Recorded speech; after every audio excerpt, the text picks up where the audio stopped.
Today's video is going to be about, could you really be disappointed? Say whoever comes across this video, if you were one of the people who were hoping for the rapture, could you really be disappointed that it didn't happen? Right? Because we very well know, if we have read what it says, this event will happen at a time when you least expect it to. So if everybody in the world is expecting for this event to occur, do you think that's the time it's actually going to happen? Especially when there's pastors and these preachers, right, that are out here giving dates to when it's going to occur. Now, there's a point to where that could be detrimental when you start playing with the faith, right? You start playing with the event. Sure, everybody's been saying it's going to happen generation from generation to generation.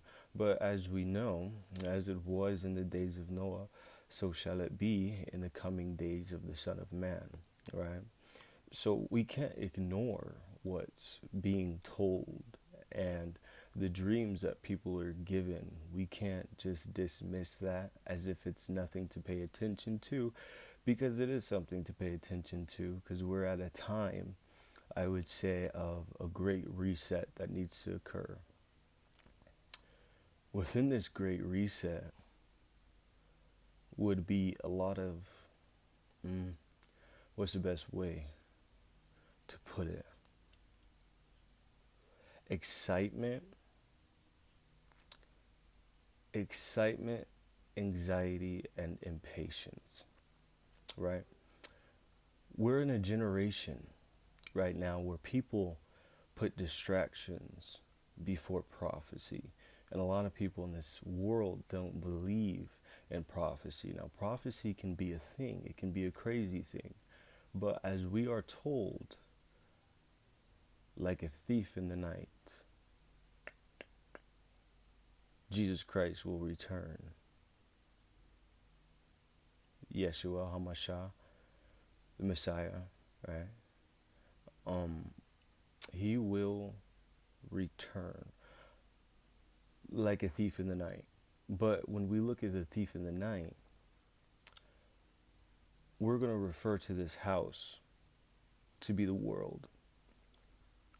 This is my interpretation. Now, if this world were to be the house, and the temporary, let's just say, watchers, quote unquote watchers, right? Fallen angels, the ones who are in power now, the 13 bloodlines, if you will. Let's just say the government, the ones who control everything, the owners, or the ones who think they own the place when they really don't. Say they're the owners of the house, and they're creating all these distractions, right? They're giving all these distractions, these false prophecies, these events that will create fear inside of the collective and start to confuse them, to, let's just say, lead them astray when we're close to a focal point, right? And that's detrimental when the collective consciousness is focused upon a government that's not doing it any good, right? It's more suppressing knowledge than helping to expand the consciousness to be able to understand the shifts that are happening now on the planet. Like, if we pay attention to the seasons that we're in, right? If we're looking at the world and the affairs, the state that it's in now, that it's going through, Mother Earth, yes, is going through these birth pains that are taking place. But when we look at these events, are we looking at them to be just random events, right? Because a lot of the things that are happening in the world today, a lot of people are unaware of, right? So you have a house, you have the owners of this house who are keeping the inhabitants, the people who are inhabiting this house, asleep spiritually, unaware of the things that are actually happening behind the scenes that would very well tell of the signs of the times that we live in today. they push out these distractions to keep people unaware, spiritually unaware, or to be able to tap in with the energy that is being implemented back on the planet. The one thing that everyone is focused on, which is Christ, right? But if we look at it, the times we're in now, the distraction is so high. It can let us know that yes, we are close. We are very close. We're closer than we have ever been before. And many won't believe that, and that's okay. But you can't ignore it once it's in your face. Nobody knows the day or the hour or the time when this event will transpire. But we're given a time, we're given a season, and we're given signs to pay attention to. Now, we can just be like, oh, life's just going on, just brush it off the shoulder. Or we can be aware and not asleep, right? So when Christ does strike like a thief in the night, and he comes again, he comes into this house. When I think of a thief in the night, I know the inhabitants or the people who live in that house or the owners of that house are asleep, right? Because when a thief comes into your house, he does it unexpectedly. You don't know when it's going to happen. It's sudden. It catches you off guard. It's unexpected. So, first things first, if we're looking at an event that's transpiring, that's getting everybody to expect an event to occur, everybody's looking up in the sky like, when will Christ return? They're expecting it, but it specifically says that the day of the Lord will come like a thief in the night, caught off guard and unexpected, when the inhabitants of this planet least expect this event to happen is when it will happen, like a twinkling of an eye, right? So although it hasn't happened yet, what was told and what is will be, and what will become.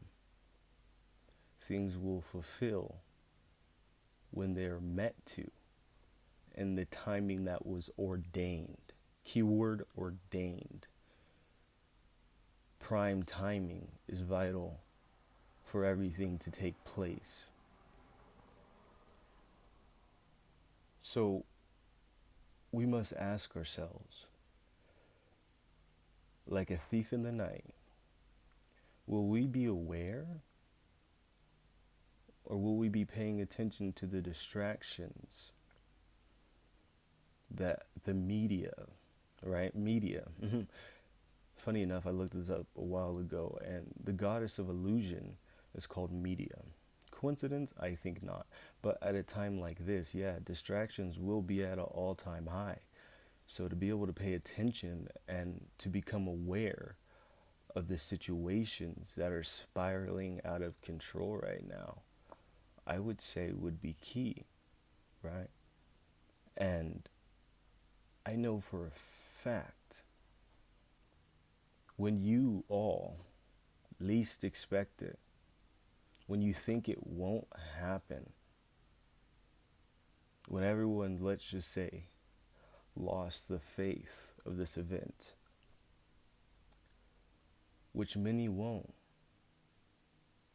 but many will fall away, and many hearts will grow cold because they've taken the expectation of man over God, right? So could you really be disappointed when it says no man nor any angel in heaven, nor the Son, only the Father, will know when that time will take place. When someone comes out and says, it will be this date, could you really be disappointed? Could you really be let down? Could you really be caught spiritually unaware? These things were prophesied to happen. But also, I tell you this, when everybody expects it, it won't occur. But when you least expect it, it will happen. As it said, immediately after the tribulation period, the sun will be darkened, sackcloth black, and the moon will not give its light, and the stars will fall from heaven. So, clearly, there's a lot of things that haven't occurred yet. But we can become aware of the times and the expectations of the collective. Because would you truly be excited if you knew when this event was to occur?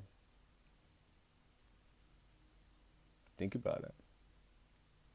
Like a thief in the night. And just to end it with this thought, when the inhabitants of the house are sleeping and a thief goes into that house, the inhabitants are sleeping. They have no idea the thief is in the house. So like a thief in the night, Christ says he will come. But when I think of a thief in the night, a thief comes and a thief goes. In a twinkling of an eye, when the inhabitants of that house are sleeping, spiritually unaware, focusing on the distractions and the deception prior to the event that's to take place. Because your government, they know this event is something not to be, let's just say, mocked or scoffed, because they themselves know the day of the Lord will come like a thief in the night.